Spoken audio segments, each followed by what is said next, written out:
Primeiramente, eu gostaria de agradecer o convite.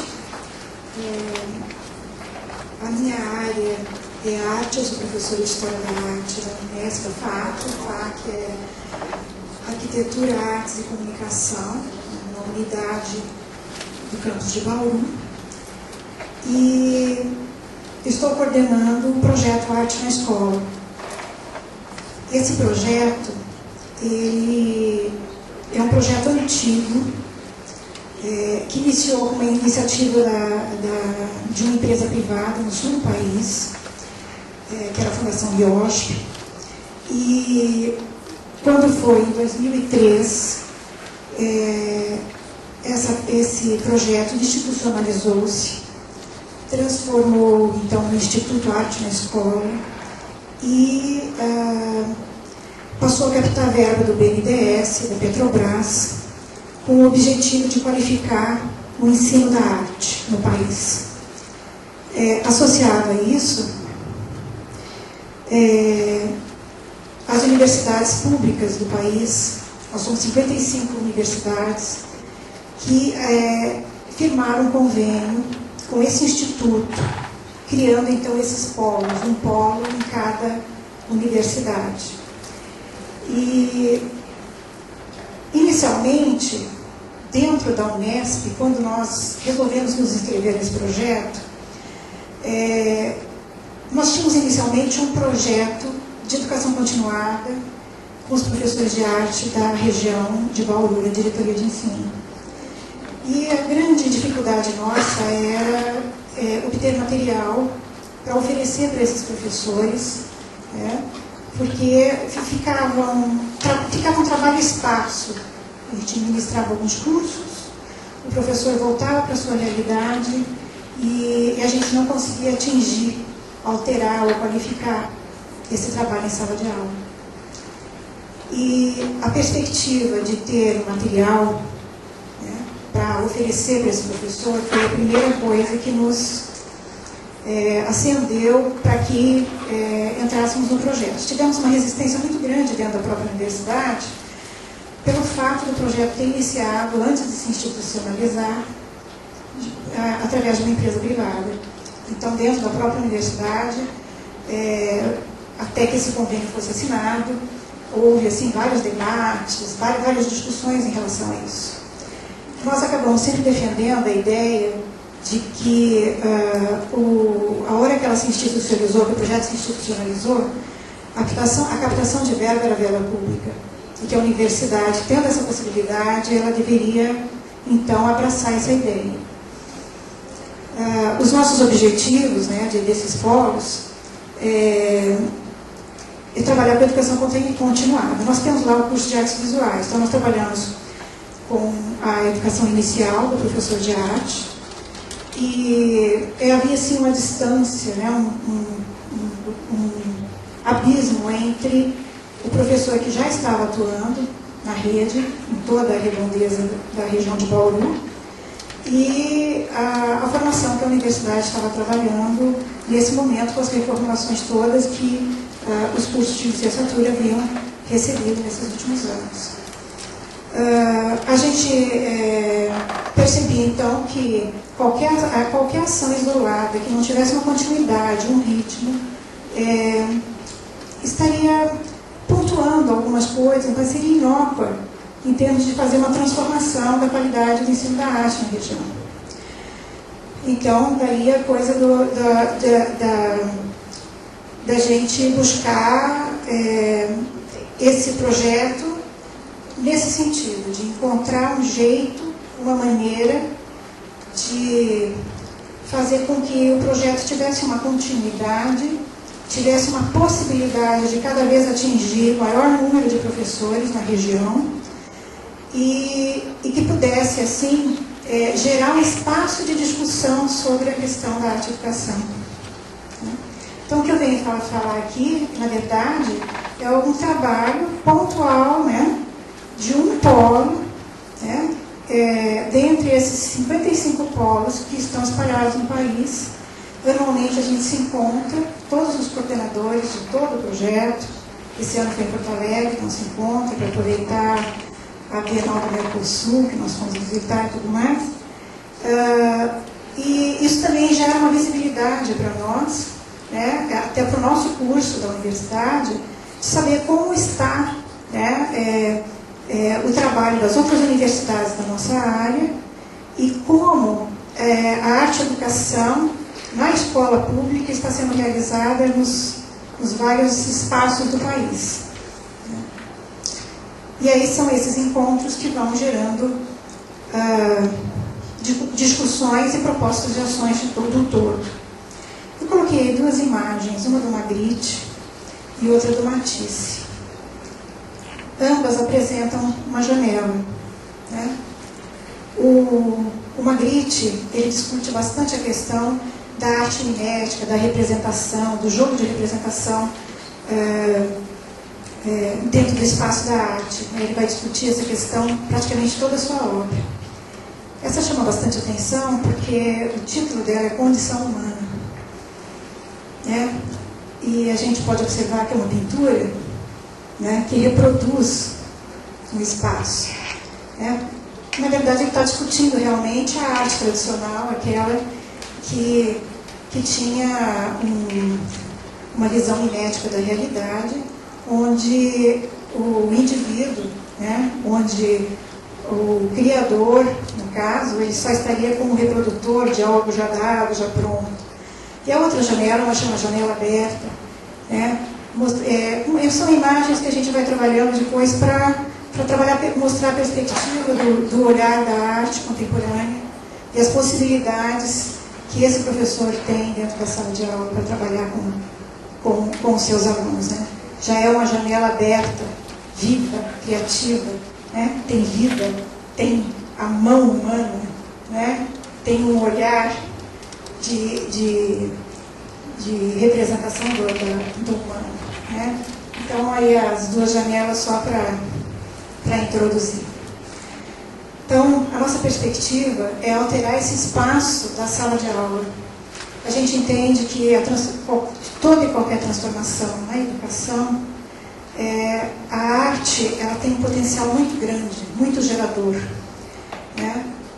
Então, a gente primeiro pensa nesse espaço da sala de aula, né, como possibilidade de um espaço transformador. E as possibilidades que os conteúdos de arte podem proporcionar, né? Onde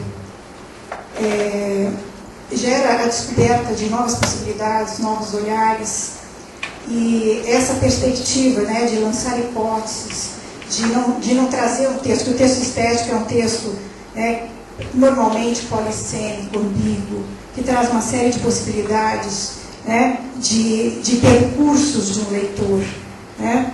Então é justamente a arte que traz essas possibilidades que a gente está propondo que o professor trabalhe. Eu estou colocando isso aparentemente óbvio, mas a gente encontrou uma realidade no entorno de Bauru, onde os professores de arte trabalhavam praticamente com fazição de artesanato, né? Não eram leitores de obras de arte, não tinham hábito, né, de visitar exposições em museus.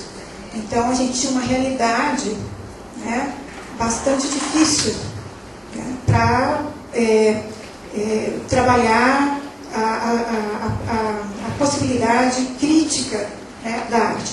Outra coisa, aqueles que, de alguma forma, tinham algum repertório, a arte, eles chegavam no máximo até os anos 20 do século passado, quer dizer, mal e mal até o modernismo. A arte contemporânea, absolutamente, não é vista, observada, discutida, totalmente distante da vida desses educadores e, portanto, dos seus alunos. Então, aí no nosso projeto, né, eu queria mostrar a perspectiva do projeto, que é a ideia de que essa sala de aula, então, seja tocada por esse olhar que gera possibilidades, que propicia o construir de um conhecimento,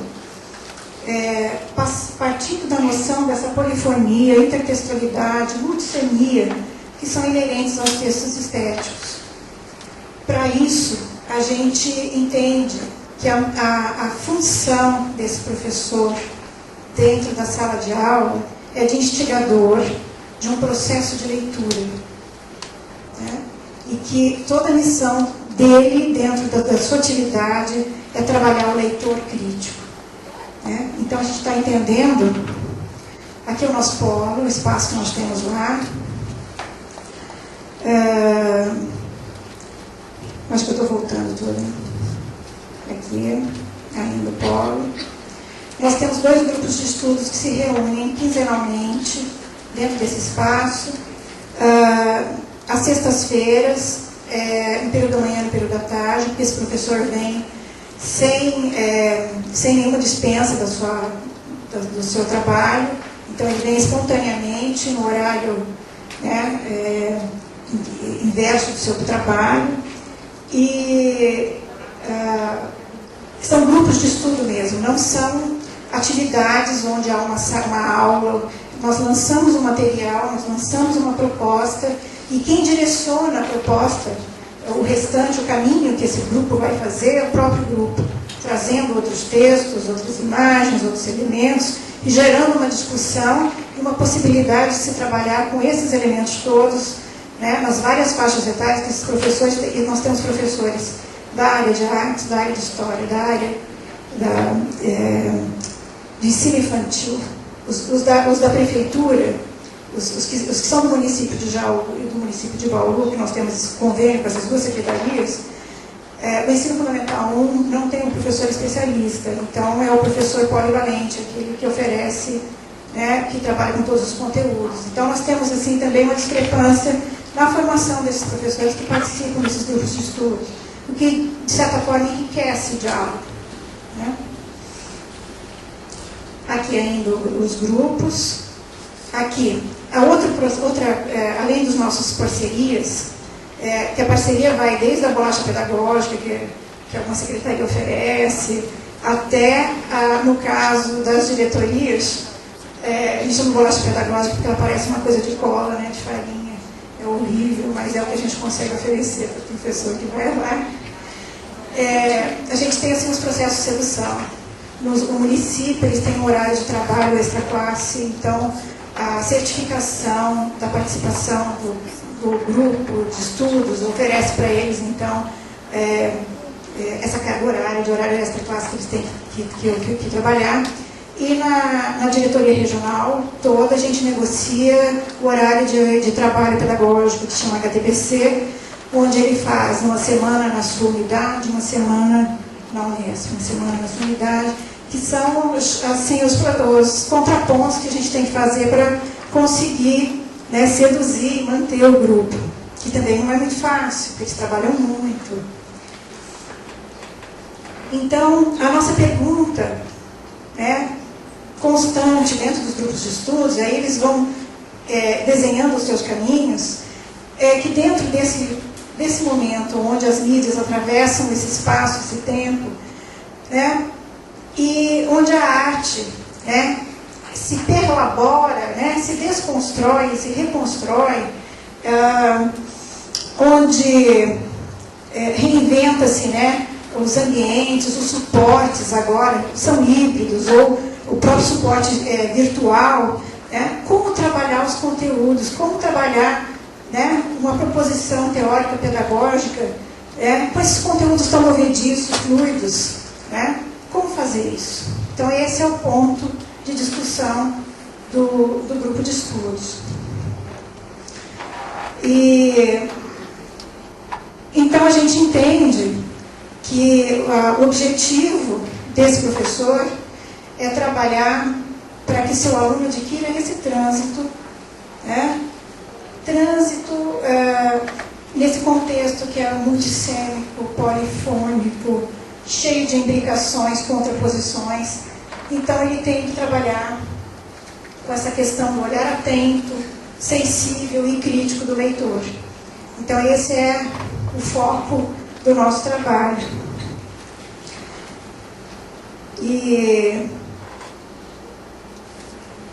aqui Aqui a gente trabalha bastante, essa coisa do olhar atento, a gente trabalha bastante tempo com vários textos, e aqui por uma fenomenologia de Merleau-Ponty, não esquecendo, principalmente quem trabalha com as crianças menores, não esquecendo, né, que o olho está dentro dessa corporeidade, que tudo, né, contribui para a leitura, né, de mundo, e não só que é uma escola que castradora, né, que só quer que vá com o cérebro e o restante do corpo, se pudesse ficar em casa, né, e que justamente é na aula, né, dos conteúdos de arte, das linguagens artísticas, onde, quem sabe, o aluno poderia estar lá inteiro com o próprio corpo. Né? Então, gerar essa percepção. Então, esse olhar crítico, né, o que o professor deve buscar desenvolver no seu aluno. É isso que a gente tem trabalhado, né? E como fazer isso é o que eles discutem dentro desses grupos. É aquele olhar que vai buscar além do que é dado a ver, né? Que extrapola aquele olhar da superfície, né? Que vai buscando os vários níveis de leitura, quem sabe como uma massa folhada, adentrar, né, num nível mais profundo. Né? E o processo, o professor trabalha justamente como instigador desse processo. Essa é a visão do grupo que a gente tem trabalhado. Eu pus aqui uma imagem da Regina Silveira, todos conhecem o Monumento às Bandeiras, né? E ela fez uma série que ela trabalha com essas anamorfoses, que são sombras feitas, cortadas digitalmente, coladas em vinil nas paredes, no chão. E aqui no caso é bastante interessante como ela joga a sombra do Monumento às Bandeiras, né, no ambiente interno, descendo uma escada. Né? E a partir então dessa imagem, né, os percursos de leitura que podem surgir, né, para ler desde a obra do Brecheret, né, o monumento em si, que discurso histórico ele traz, que visão de mundo ele foi construído, até chegar a Regina Silveira, que tira esse monumento do espaço externo, joga para o interno e coloca numa descendência, né, num processo de descida. Né? Então, o que ela está querendo dizer com isso? E é todo esse discurso, esse jogo de olhares que a gente tenta trabalhar com os nossos professores. Eu trouxe uma outra obra dela, que chama O Santo Paradoxo. Nessa obra, ela coloca no centro, né, uma pequena imagem de madeira e uma projeção dessas, também recortada em vinil, né, que vai do chão à parede, de um monumento, de um outro monumento. Então, já cria um paradoxo. É uma imagem que projeta uma sombra de outro objeto. Né? E aí, se a gente vai buscar esses elementos, então esse é o trajeto, eu estou mostrando muito rapidamente qual seria o trajeto. Né? Aquela imagem pequenininha de madeira é um Santiago, que é patrono militar da Espanha. Né? E ele inspirou a guarda militar espanhola, né, em batalhas para expulsar os lobos. E foi celebrado como patrono militar do Novo Mundo, né, durante a Era dos Descobrimentos. Então, e o outro, a sombra, é um monumento em bronze, também do Victor Brecheret, feito na década de 40, que é o Duque de Caxias, que é o general que comandou a controvertida e devastadora guerra, né, em Brasil, Uruguai e Argentina, contra o Paraguai. Então é bastante interessante quando ela junta essas duas imagens, não é? Aí tem a própria fala da Regina Silveira. Né? Então a diferença entre o objeto e a sombra projetada, né, proposta como paradoxo visual e conceitual, é um comentário sobre a história e a tradição. Ao justapor o Santiago de madeira e o general, o Duque de Caxias, pretendi construir uma síntese das relações e afinidades entre religião, militarismo e poder, que historicamente apoiaram lutas pela dominação da América Latina. Então veja o percurso que o professor tem, né, para trabalhar com esse universo, né, e discutir essas questões históricas, então ele sai do estético e ele transporta para o contexto histórico da produção das obras e retorna. Então, as distorções de perspectiva que agigantam a sombra em Santo Paradoxo são meus principais instrumentos para enfatizar estes significados visuais. Eles revelam o general com a espada como o diabólico e sombrio outro do santo de madeira. Aí, de novo, a imagem. Aí eu estou voltando, não. Então, na verdade, então, o que nós fazemos? Nós partimos da noção ampliada de texto. Nós entendemos mesmo a imagem enquanto um texto, né? Que tem que ser lido, que tem que ser tem que se buscar as relações, né? Entre a trama entre os significantes para gerar aquele significado. E quanto mais repertório, mais leitura esse aluno fizer, maior a possibilidade dele fazer cada vez leituras mais profundas, críticas, né? Então, essa é a nossa perspectiva de trabalho. A ênfase teórica que nós temos trabalhado é a estética da recepção do efeito.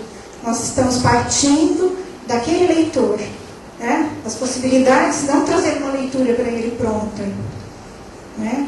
Mas do caminho que esse leitor vai fazer, né? Que essa criança vai fazer para chegar a uma leitura. Muitos são os trajetos por conta da multissemia, né? Do texto estético.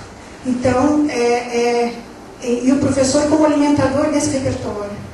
Essa é, então, a nossa perspectiva.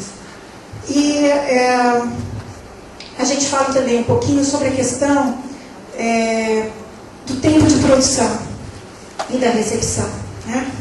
Então, o modo como, de forma sincrônica, a arte pode dialogar com o passado e com o presente, né?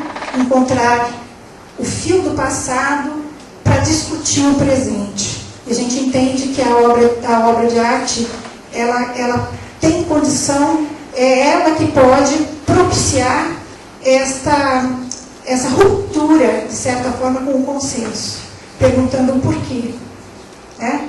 Gerando um olhar diferenciado, né? Que, então, ela pode ser um elemento catalisador desta busca crítica, né? Porque ela está sempre na contramão do consenso. A obra de arte, como arte, está sempre nessa contramão, né? Então, a gente pegar o fluxo dessa contramão para desconstruir, né, o que já está posto e que nos é apresentado de forma diferenciada. Aqui são os momentos festivos. Nós fazemos encontros bienais trazendo palestrantes. Nós temos assim um grupo muito grande de professores, que nós trabalhamos com toda a região de Bauru, a cidade de Jaú, todos os professores de arte, história e língua portuguesa do município de Bauru, do município de Jaú e toda a diretoria regional de Bauru. Então, a gente tem um grupo bem grande. E buscando, obviamente, também a arte local, né? Os elementos da cultura local. Aqui, no caso, nós tivemos um evento onde o professor Simões, de Sorocaba, da Unisco de Sorocaba, trouxe de um grupo de teatro e trouxe o resgate do caipira paulista, dos contadores, né? Eles estão fazendo todo um trabalho de resgatar a cultura do caipira paulista, né? Então, buscando um diálogo com o nosso entorno, com a nossa... com o que está sendo produzido no nosso entorno. As exposições, né, que surgem a partir, né, dos trabalhos realizados.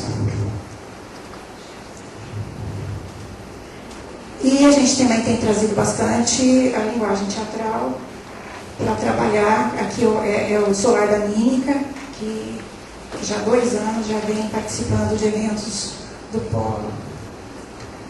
Obrigada, gente.